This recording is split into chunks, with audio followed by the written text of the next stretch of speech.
Hello everyone, welcome to our visionary classes. Today we are with the third lecture series on the question answer discussion type of our series, that is on the environmental biology.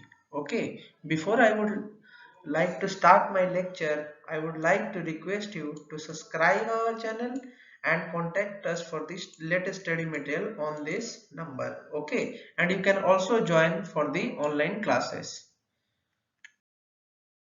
So let us discuss UGC NET 2017 question for the environmental biology section. Okay, the first question that comes in the environmental biology section is, and in an ecosystem, which one of the following is an micro consumer? So which one of the following is a micro consumer? That means that should be in a micro scale organism, as well as that should consume any kind of things in the ecosystem. Okay, so this is the question, so let us answer it.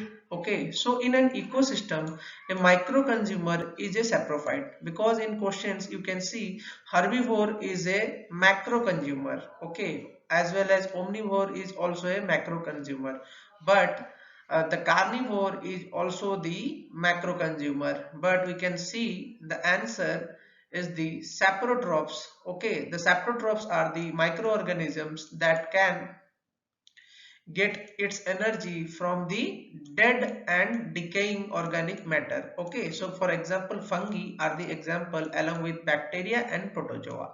So these are the micro size shape of an consumer. So the answer will be saprotrophs. Okay, for this question. The second question that we are seeing here is basically on the our food web question. Okay, so what does it tells? A structure with hundreds of species non-linearly interlinked for their livelihood is called as. Okay, so what does it means? Suppose there is a food chain, okay, and the species are organized in this way, in this way, in this way, in this way, that are not linked linearly, but they are needed for the surviving their livelihood. So for this you should know about the that this answer will be the food web. Okay, because this is the non-linear interlinking of the food chains that leads to the structure of 100 species which are interlinked with each other. Okay, so in this question you should know that the answer will be the food web, but it is very important to know the other examples also. So I would like to request you to go through the other example also. So the first option that we will deal with, that is the guild. Okay, the guild. What is this guild?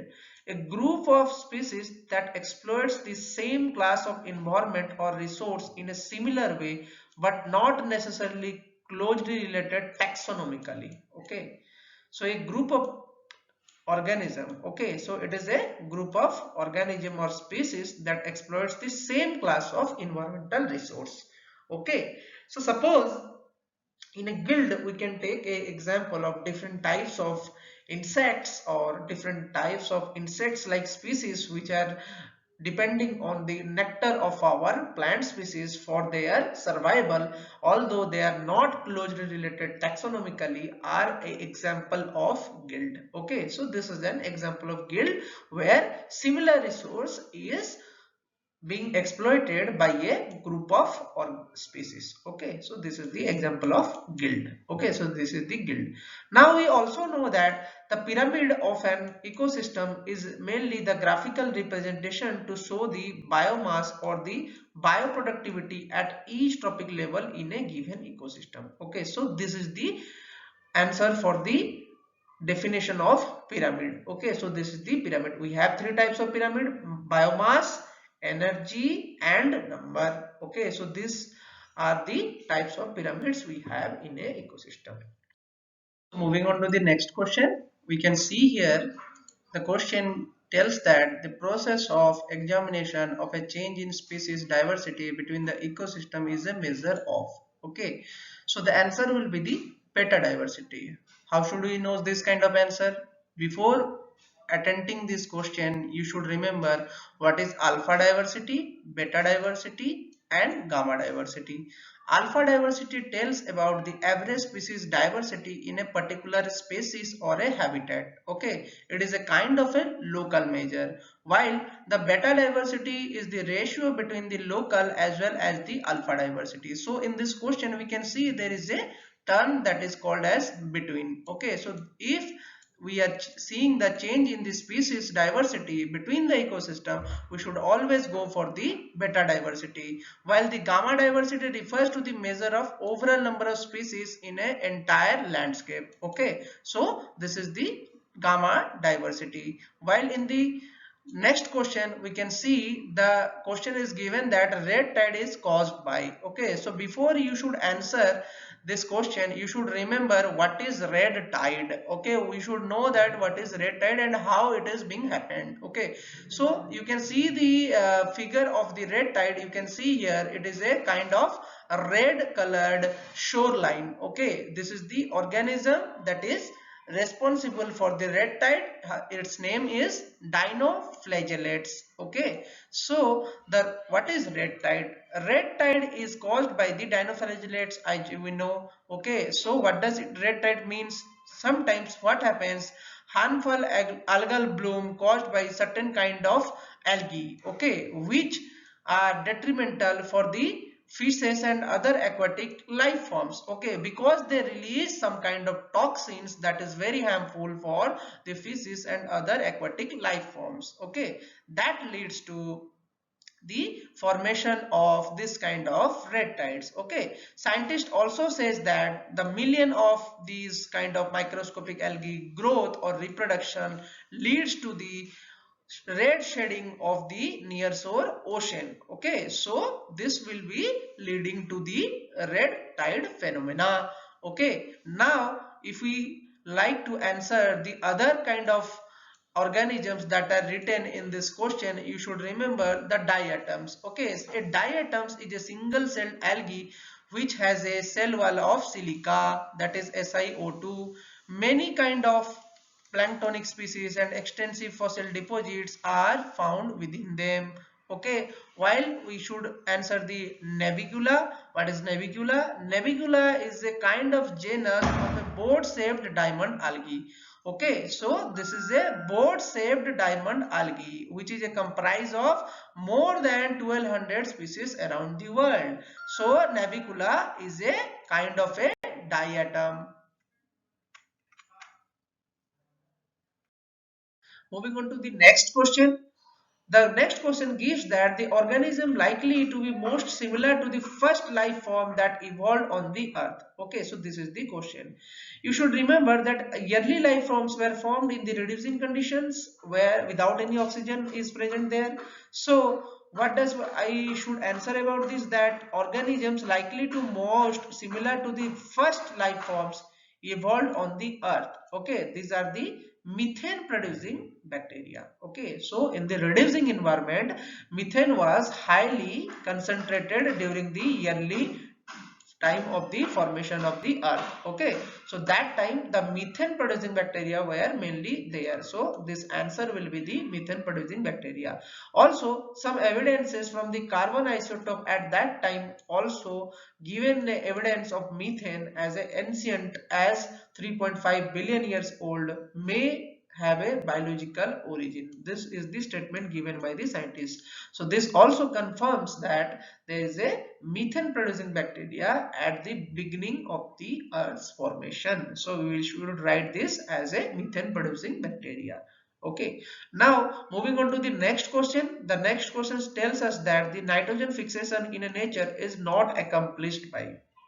Okay, so it is given that in nature. Okay, so in nature which of the organism or which of the things is not responsible for accomplishment of our nitrogen.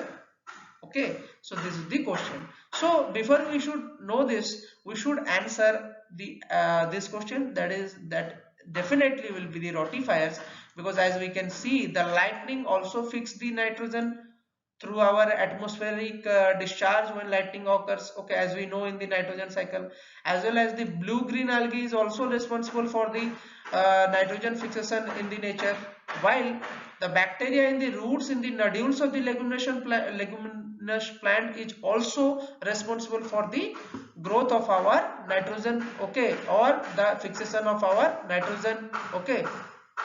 So the third option, that is the answer, we should link to that third question, that is the rotifers. Okay, so what is rotifers? It is a kind of a microorganism that lives in the interstitial water within the sphagnum mat, and Serenia are capable of regenerating the large amount of nitrogen, NO3 and NH4, as well as phosphorus.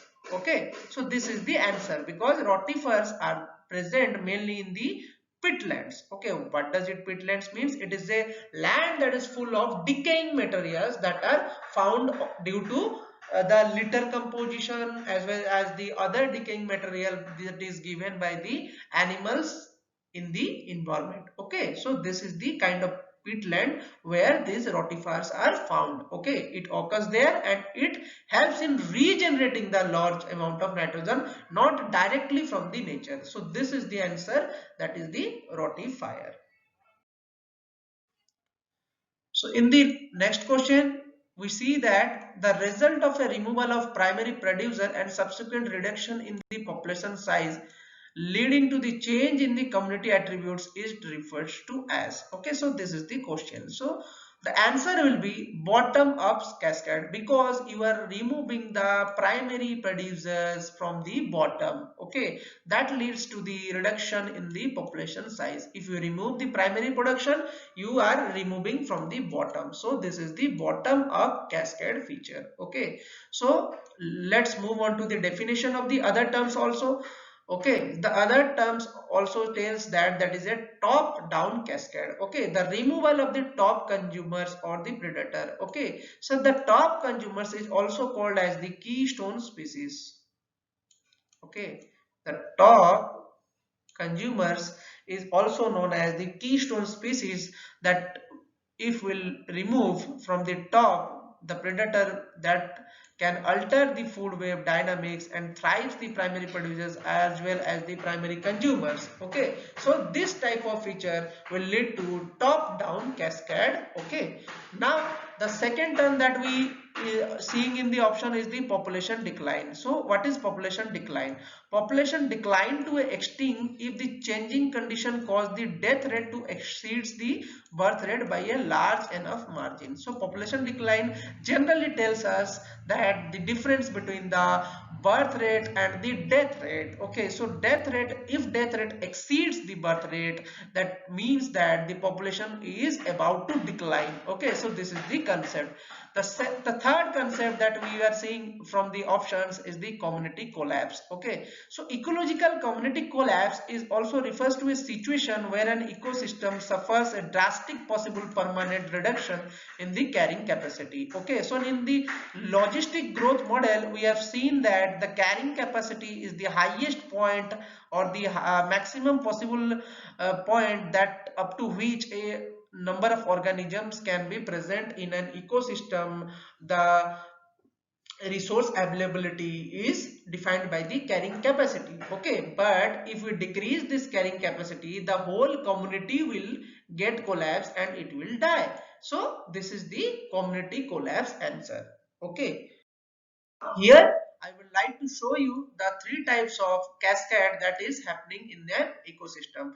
One interesting cascade that is happening in an ecosystem is the vast waste ecosystem cascade. Okay, so in a vast waste ecosystem, an intermediate trophic level is expected to control the abundance of the predators through bottom up interaction, as well as the abundance of prey through a top down interaction. Okay, so this type of vast waste type of ecosystem, a particular organism controls the both up and down of the ecosystem. Okay, so if we remove this organism from this place, it will collapse the whole ecosystem. Similarly, in the top down, as we have already discussed, if you remove the predator, it will thrive the growth of the primary producer and consumers. That will also lead to the destruction of the ecosystem, as well as if we remove the primary production from the base itself, it will lead to bottom up cascade. Okay, so I hope you have enjoyed the lecture, and if you have some doubts, you comment on the box. I will answer it definitely. Thank you. Have a good day.